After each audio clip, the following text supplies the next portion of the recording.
We praise and glorify God that is within us and living in us. We adore you, O Holy Spirit, and we love you. We worship you. You guard and guide us. You are our strength when we are weak. You hold our hands when we are about to fall. We praise you, O Holy Spirit. You who enlighten us. The soft little voice that whispers to us that we are never alone, that God is with us, that we are loved. Yes, O Holy Spirit, here we are, lifting our hands and hearts to you. We praise and worship you, O Holy Spirit, for every answered prayer, for always being here beside us. You lead us all along the way. O Holy Spirit, you never forsaken us and you never leave us. You are worthy of all praise and adoration. We praise you, Holy Spirit, and here we are. We will sing to you, O Holy Spirit. Here we are, Holy Spirit. We offer our praise and sing to you. We are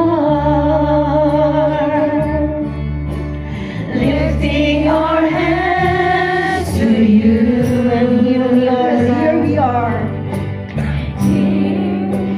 Here we are, giving you thanks for all you do. As we praise and worship your holy name.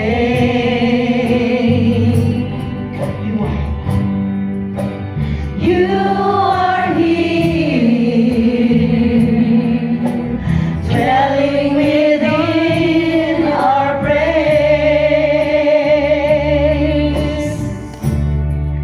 For every answered prayer, for always being there, Lord, thank you, Lord. for love that hears us when we call, for arms that lift us when we fall. You have always been right beside us, leading us all along the way, and we make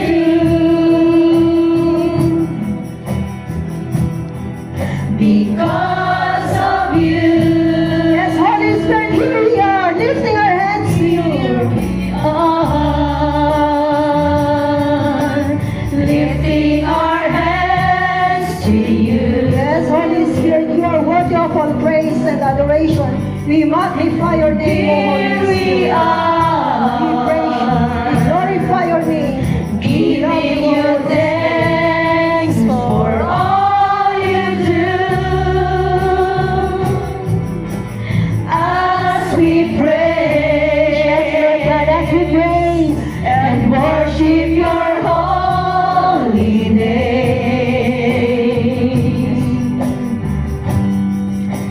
You are here,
Our God is full of goodness.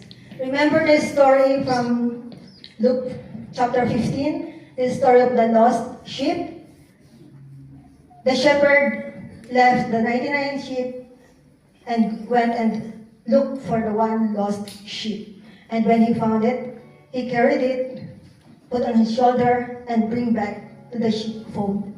One story, the prodigal son. This is manifestation of how great the love of the Father to us, His children. Only if we confess our sins with a contrite, with a humble heart, God will forgive us. God will take care of us. And He will welcome us with two open arms. So at this moment, let us reflect and offer all our sins and wrongdoings to God, our Father. Father God, at this moment, we ask your forgiveness. Please forgive us our sinfulness, our wrongdoings. Father, we are not worthy, but here we are, asking for your forgiveness. Lord, forgive us, for we fail to pray and to be with you most of the times. We want to just take more times on our personal and material needs. We ignore the needs of our loved ones. We let the pride take control of us. Forgive us, O Lord, for not obeying your commands. We want to do things only for ourselves. Lord, please forgive us for being judgmental, being engaged in gossip and fake news that damage one's relationship. Forgive us for being dishonest, being proud, our selfishness, being greedy, envious, and disobedient. To you we surrender all. We ask you to cleanse us from head to foot. Make us worthy of your love. Make us worthy of your blessing. Lord, to you we surrender everything, and we ask for your forgiveness. Forgive us, O Lord. Have mercy on us. To Jesus we surrender all. Hallelujah. All to Jesus I surrender all. To Thee I freely give. Take control of our life, O Jesus. I will ever love and trust in Thee. His presence daily life. I surrender.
Our God is the God of abundance.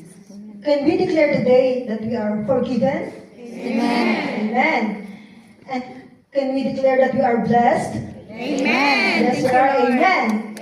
Because the moment we woke up this morning with a smile, with joy, and with strength, is such a blessing. Amen. The moment we start our step heading here to this place, it's all God's plan. It's a blessing. Amen. And the fact that you are here, we are all together celebrating this Advent gathering. We respond to God's calling. We are blessed. It's a blessing. And so, let's take a moment to reflect on the past year, how we have overcome